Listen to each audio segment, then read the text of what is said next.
All right, so this is an interesting proposition here. Let's just read this and kind of delve into what they're talking about. Pornography use is abusive on many levels. This is called betrayal trauma recovery. This page on Facebook. Pornography use is abusive on many levels. Obviously, not all active porn users are physically violent. Obviously, the vast majority do not murder people. What is common is the emotional abuse that occurs. I mean, that's an interesting point. I mean, lots and lots and lots and lots of people watch porn. Like, lots and lots. I mean, if you go on those sites and you look at each video, they all have the views, how many views each video has. And it's as much, if not more, than YouTube. So people are watching porn as much as YouTube, if not more. And I think I read somewhere that, like, porn online is like most of the content online, or some crazy statistic like that. It's a tough subject because it's out there. Lots and lots of people watch it and use it, and it's kind of one of those things where it's like, is it good? Is it bad? It's very gray area because a lot of people out there are not able to be sexually satisfied with anybody. A lot of people out there, particularly men, a lot of men out there are alone and lonely, and porn kind of helps those men. It's kind of a necessary evil in that sense from that angle. Now, is porn bad objectively? Kind of. I mean, it definitely objectifies women. It's one of the things that really red pilled me when I was younger, growing up blue pilled, growing up thinking that real love existed, growing up thinking that I was going to find the one, growing up thinking that women were the fair sex and women, loved men, and I didn't understand why, it was so hard for me to get a girlfriend, and it was, porn was one of the biggest red pill stumbling stones, if you will, for me, that I stumbled over, that red pilled me, right? It knocked me down, and getting back up, I got clarity onto what porn really was, which is exploitation of sexuality for profit. That's essentially what porn is. Porn is prostitution, essentially, but it's a different type. It's prostitution from a different angle. It's prostitution from the angle of, I'm going to exploit myself, sell myself on video and pictures for money, and it's a more controlled environment type of prostitution. Whereas the woman who's a streetwalker, right, she has to go out and just sleep with whatever guy comes her way, whatever. Whereas porn is more like the girl gets to choose the guy. It's safer. Maybe they do STD testing, maybe they don't, or that's kind of dubious. But at any rate, it's mostly, how I look at it is, it's the porn companies profiting off of the women selling themselves, and the women profiting off of the porn companies who are selling them. So it's kind of a mutual mutual beneficial scenario financially, where the woman is selling herself willingly, gladly, and the porn companies are selling the woman. And it's, yes, it's sick. Yes, it's not immoral. Or excuse me, no, it's not moral. Yes, it is immoral, and it warps people. However, this says pornography use is abusive. I don't think pornography use in and of itself is abusive. What it can do is make men maybe more angry towards women. I know that in my past, when I watched porn, I lost all respect for women in general, really, because I'm like, oh, okay, so I can't even get a date. I'm struggling to get not only a date, let alone a girlfriend, let alone a good wife. And these girls are out here selling themselves for $1,200. You know, that's how much they get paid for a video. $1,200.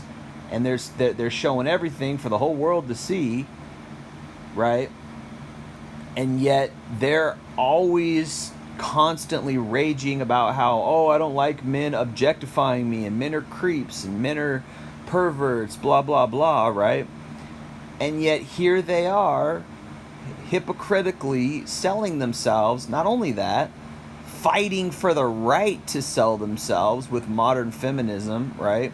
Fighting for the right to murder their own children through abortion, right? Which is a part of that whole sex culture, part of hookup culture, major part of it, because they want to have no consequences. They want to be able to be skanky and slutty with no consequences, right?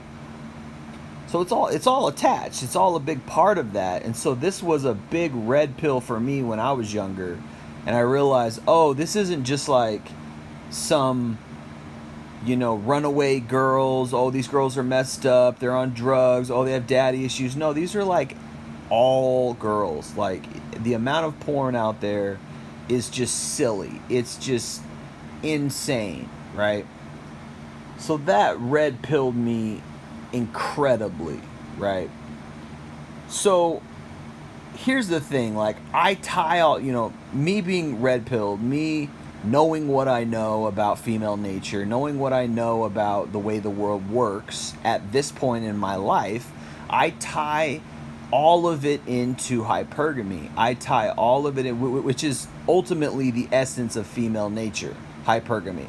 Women want the best that they can get using their sexuality to benefit them in every facet of life that they possibly can. Whether it's getting a relationship, whether it's getting the highest quality guy, whether it's making money, whether it's whatever. And it's usually those avenues: getting, you know, validation from men, getting attention, getting free gifts, all the things that make women think that they're, you know, excellent, and that they're better than men, and that they have more value than men. It all ties into sexuality. It all ties into, you know, this exploitation of themselves. And that's what hypergamy is when you really boil it down. Hypergamy is gaining benefits from my sexuality, from my gender, the fact that I'm a female. And a lot of times it's based on double standards, right? And this is one of the double standards, is that you have women who are doing porn, and yet I don't know if it's the same women or this, for sure the same women who are defending, you know, sexuality and defending loose promiscuity are also the ones who are saying, stop being a pervert, stop oogling me, stop looking at me, it's not the way that I dress, it's your wandering eyes, and all this crap that they say, which is nothing but a double standard. Nothing but a double standard. A big double standard, right? And so one of the things that I noticed was that, and particularly with porn, is, here's the problem with porn, is that yes, it's, in a sense, it's unrealistic expectations, but what you realize with porn is that, oh, there's some gorgeous women out here and they're having a lot of sex. They're just not having a lot of sex with me or you or most guys. They're having a lot of sex with the richest men. They're having a lot of sex with the best looking men, etc., which is fine. Well, you know, at least the, you know, the good looking thing. But when you realize it's not the same between men and women, men just want an attractive woman who's not crazy and who's not gonna be be a negative energy in his life. Whereas women, it's like they require, not only do you got to have the Chad looks, you got to be a bad boy, you got to be emotionally unavailable, emotionally aloof, you have to be incredibly smart, you have to dress great, have the nice car, have that nice house, have the money, etc., etc., take her on vacations. You realize that this through watching pornography, you realize that, like, whoa, hey, these women are the most beautiful women in the world, and yet they're selling themselves, and they're not at all moral. They're not at all like how they portray themselves back in my blue pill days, right? They're not these beautiful, fairer sex creatures, whether that's physical or however they behave. We were always told that, oh, you know, a woman is, you know, women are different than men. Women are not, are these pure creatures or something, and like all that just blip went out the window when you watch porn. You're like, oh, okay, yeah, no, they're just as sexual, if not more. They're for sure more sexual than men. You know, and it just is what it is. It's the same. The issue is that they're just not sleeping with everybody. So that gets revolutionized, and then you realize that, like, oh, okay, so most guys take what they can get. That's true. You know, women like to share this meme around that says, oh, men sleep with who they can, women sleep with who they want. You know, remember that or whatever, right? Well, men hopefully should marry who they want, and women can marry who they can. And this is the discrepancy, is that when you realize what it's really about control. It's really about the power dynamic, the control dynamic. Women want the power vacuum. They want the control vacuum. They want all the cards stacked in their favor, and they don't want any of the hardships, and they don't want to work for it. And you realize, like, oh, it's a whole con game. Everything is a con game.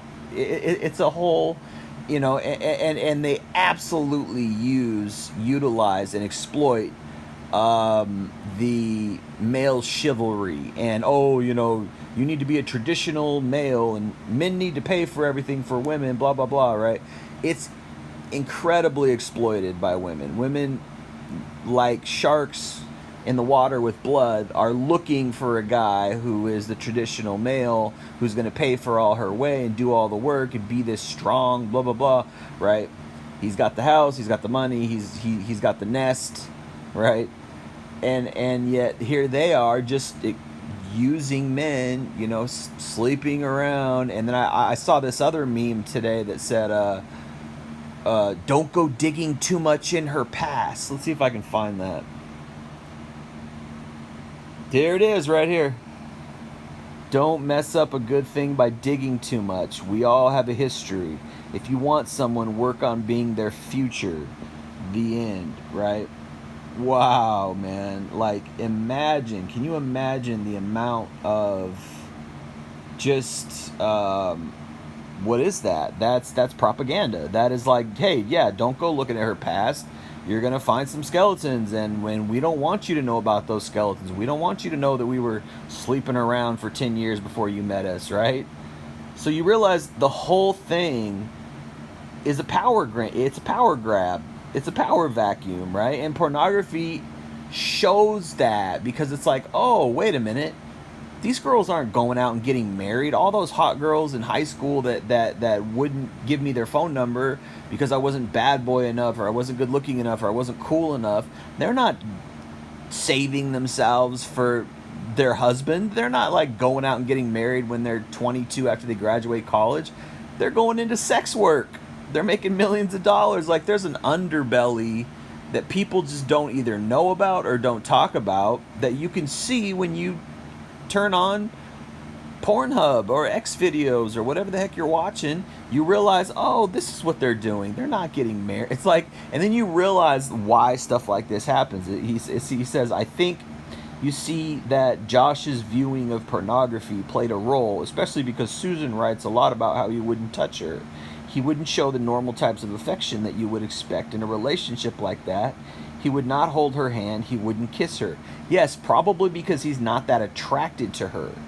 A lot of guys, and it's true, a lot of guys take what they can get. And this is where women screw themselves, because they want control across the board. This is where women shoot themselves in the foot, because they want this power vacuum. When you use sexuality as a tool to get what you want, when you use it as a validation tool, a power tool essentially, to hold power over men, and they know what they're doing, they know exactly what they're doing with this, and it works, yes, it gets you things, yes, right?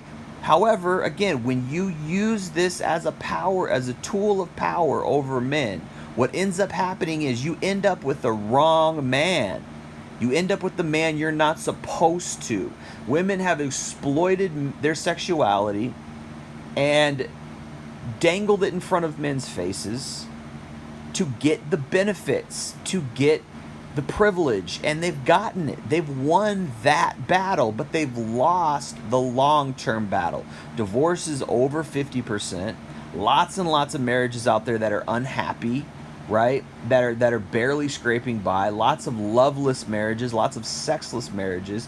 Why? Because you're not with the right man. Because you went and slept around. You abused your privilege. You abused the power that you have over. I'm not going to sit here and say that women don't have power sexually over men.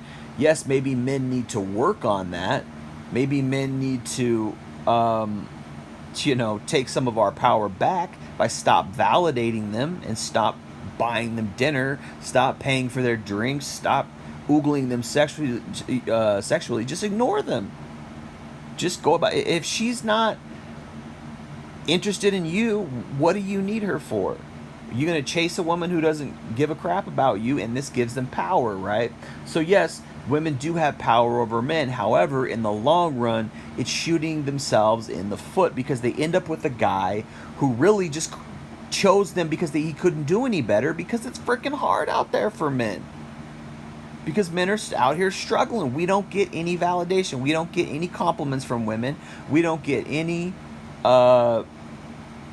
women hitting on us. We don't have women offering us their phone numbers. We have to chase, and women like that. Oh yeah, I just sit back and choose the guy I want. Yeah, but maybe that's not working for you, right? And all a man has to do now, this is where another aspect of how women shoot themselves in the foot. They advocate and picket and get in crowds of women and shout at men because they want to not be judged for their sexuality. Okay, now there's tons of options for men to get their rocks off in other ways besides his wife. Now he just turns on Pornhub and he's got a zillion videos of a zillion women who could have made good wives, who could have made good mothers, but instead they're out chasing their little porn dream. Okay, now he's got a zillion videos to watch, and he doesn't want to have sex with you because you're not that attractive. You're the best he could get. So this is where the power vacuum shoots women in the foot in an indirect way, and they don't realize it. And then they want to come around and say, oh, men are abusive. Oh, that's abusive because a man had no options in high school, had no options in college, graduates college, right? Had no options in his 20s, finally met you when he was 29, 30, and you were probably 35 or whatever you were, and you had a long list of ex-boyfriends and hookups, etc., and you just chose him because he had a good job, and he just said, well, she's here and she wants to marry me. Okay, I guess I'll choose her. And you guys had a little honeymoon period, and you thought it was all lovey-dovey for a while, and then a year, 2 years later, you realize I'm not that attracted to her, or you realize he's not that attractive to me. He doesn't kiss me. He doesn't show me this type of affection, right? Because you're just standard. All right, it's like a guy goes to the store and gets a vacuum because he needs to clean his carpet. He needs some sex. He needs someone to sleep with at night, so he goes and gets a wife. There's no passion in that. There's no what's the word I'm looking for? Chemistry in that, right? He just chose you because you were there. You're the only thing he could get. This is where this extreme hypergamy, I would say it's extreme hypergamy. I would say that it's radical hypergamy even. If you're using sex to such an extent You're exploiting yourself to such an extent that the average man can't even get you. Then, like, or excuse me, not the average man can't even get, like, your standards are so high, right? It's like, yeah, you're pigeonholing yourself into this, like, oh, only the guy who checks off all my slots. Oh, he's tall, he's got a beard, he's got this nice job. It's like, okay, you can get all that, but then what about that magic ingredient, that magic invisible ingredient, which is chemistry, which is love? What about finding your other half? That stuff could exist. It's just women are more pragmatic than men are. I think, and I've said this before on my channel, I think that men love idealistically. Women love opportunistically. I think that women are far more pragmatic than men are. Women are far more rational when they should be more emotional in love and relationships. I really think that women are rational. They choose men based on what the man can provide for her. They choose men based on his foundation of, finances. And when that happens, you kind of suck all the romance out of it. Women are always complaining that they want romance. Always, always, always complaining that they want romance. Yet they're the ones who are not romantic. It's not romantic to be like, oh, I can't date you if you don't check off these boxes. 6 feet tall, 6-pack abs, 6-figure income, right? $600,000 house, $60,000 car, right? These are the rationalities that women have, and yet they don't realize that, like, that's not romantic. There's nothing romantic about having all these crazy standards. And I'm not saying that they're crazy standards per se, right? It's like, yeah, it's good to have money in life. It's good to be with somebody you're attracted to. If you're attracted to tall guys, that's fine. But there's no bending. And it's like, anyway, there's way too many red flags, way too many caveats here. But here's what they want to do. They want to say it's abuse. They want to say when a man is no longer attracted to a woman, they use this word abuse, when in reality, he's just getting his rocks off somewhere else. He's maybe tired of sleeping with you. You're the only option he had. He decided to marry you, which is probably not a good decision when you're really, most guys are marrying women out of scarcity. It's not because she was your high school sweetheart. It's not because you just fell head over heels in love with her. It's because she was there. It's because she was just there. She's the one who chose you. You hit up 5,000 women on Match.com, and she's the one who answered your ad. She's the one who said, "Yeah, I'll go on a date with you." Women think that men are dating the exact same way they're dating. That's not true. Women think that guys go on, oh, he's a guy, he must go on, 1 date a week, just like me, or 2 dates a week. Like, no, right? Most guys are like getting rejected, and then maybe they'll get a little bit of attention, and then, oh, his game isn't good, so that girl leaves. Okay, rejected. Oh, he gets a reply, but she doesn't like the way she doesn't like his jokes, or whatever. Rejected. Oh, he finally gets a date, but she just didn't like she didn't like about him on the date. Okay, back to square one. It's like Wile E. Coyote. Every time he tries to catch the Roadrunner, he gets screwed over, and he keeps trying. Okay, back to the drawing board. Like, rejected.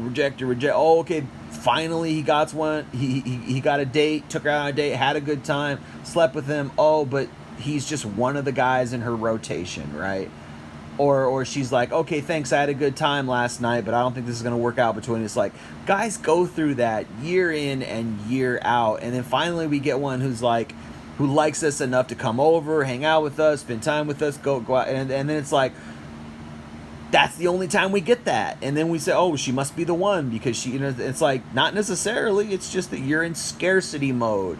Women have an overabundance of opportunities. Women have an overabundance of options, and men don't. And then this is why men get into relationships with women that they're not that attracted to, that they don't want to kiss and hug and love on, because she's not that sexually attractive. She's not that physically attractive. And then he goes and watches porn because the women on porn are gorgeous. The women on porn are the hottest women on the planet. And then she is mad and calls him an abuser. He's just not that into you, and you're the only option he had. That's what this is, sweetie, right?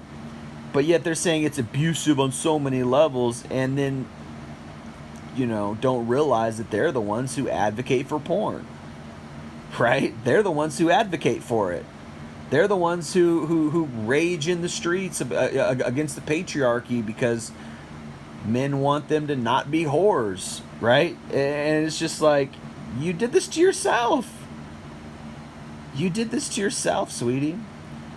And I don't think porn makes men abusive. I think that it can make men angry because we watch it and we realize, oh, you know what? These women are just fakers. They don't really want relationships. They just want money. They want all the benefits. They want hot sex with hot guys, and then they want the docile breadwinner to come home to raise her kids from other men. And it's just like, when you really see through the bullshit, you really see through the hypocrisy and the double standards, yeah, it kind of makes you angry. You're kind of like, screw this. It's like, why am I going to like kiss and hug and love on this woman that I'm not even that attracted to because she's the only woman that I can get? And what men really need to do is just, in a way, go on strike. No, I'm not going to get no more relationships.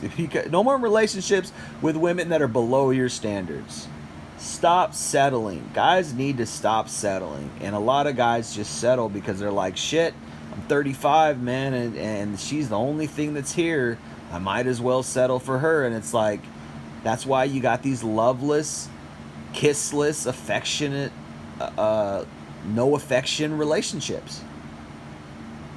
Because she's the best he could get. No, porn is not abusive in and of itself. Is it immoral? Yes. Does it expose true female nature? Yes. Can it harm people who watch it? Sure, because you get kind of warped in a way. Your sexuality gets warped in a way, and they try to market it as if it's like good for couples. I don't think it's good for couples because it incites your lust. It incites non-monogamy. This is why you got all these open relationships out here and these polyamorous relationships, which are not real relationships. An open relationship is an oxymoron. There's no such thing as an open relationship. You're just people who are screwing each other and also screwing other people, and you mostly hang out with each other. Whereas, in your downtime or your off time, you're screwing other people, and that's not a relationship. A relationship is based and founded, its essence is monogamy. It's based and founded on monogamy.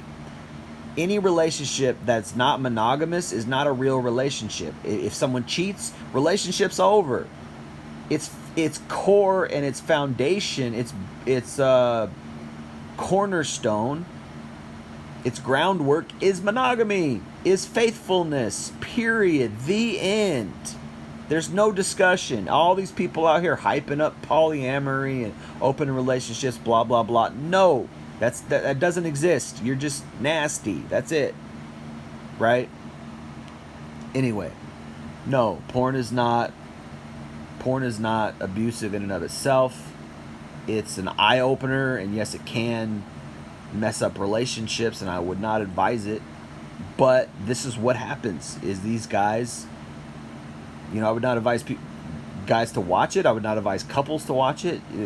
They advertise, it enhances your sex life. No, it just makes you lust after other people. So at the end of the day, yes, guys are watching it because their wives aren't that hot. Their wives aren't exercising. Women aren't out here.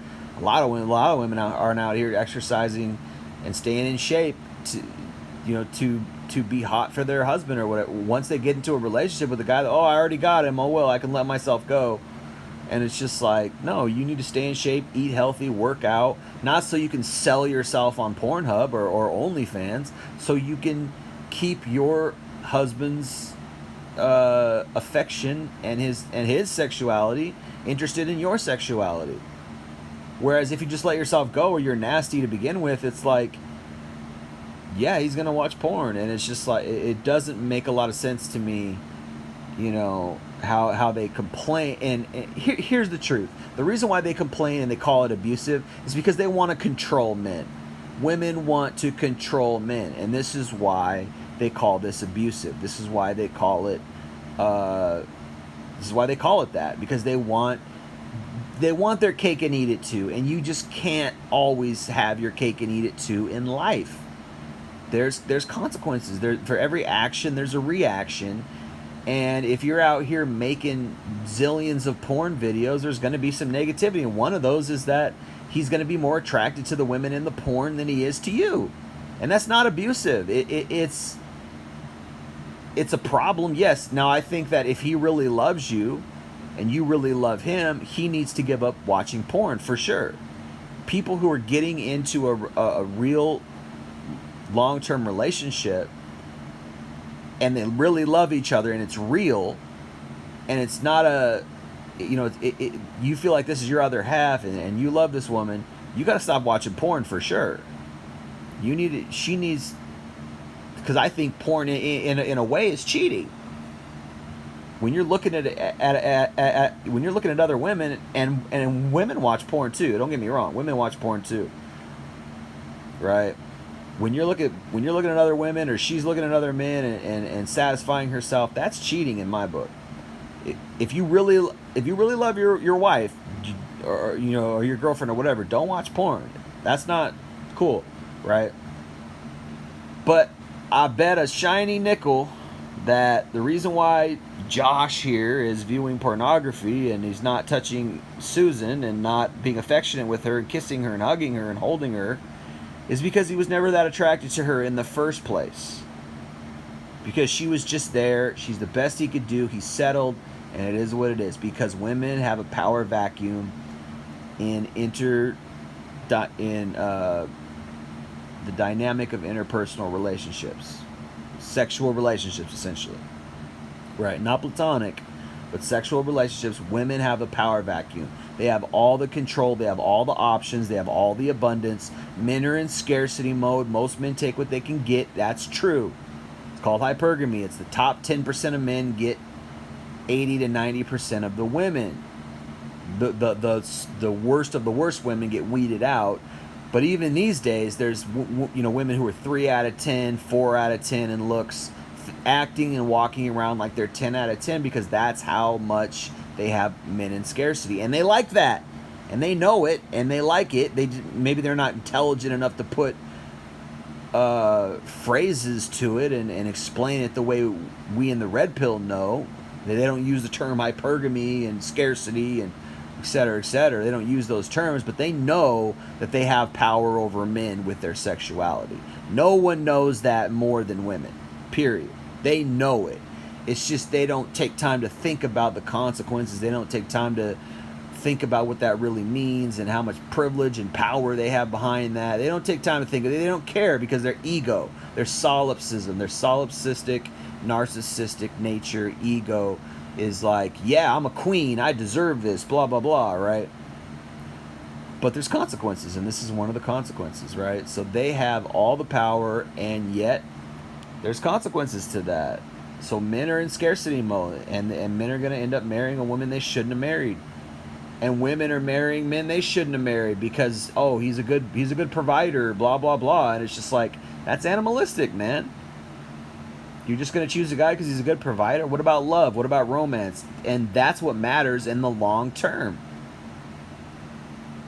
You're too rational. You're too pragmatic. If you think all that matters is money, because what matters in the long term is love, what matters in the long term is affection. And if you're not getting that from your man, it's probably because he's not attracted to you that much, because you're the best he could get. Anyway, I'm going to leave it there, guys. Appreciate you listening. It's been Jay Lee with Northwest Podcast. Hope y'all are doing well. Take care this summer. Appreciate you listening. Peace.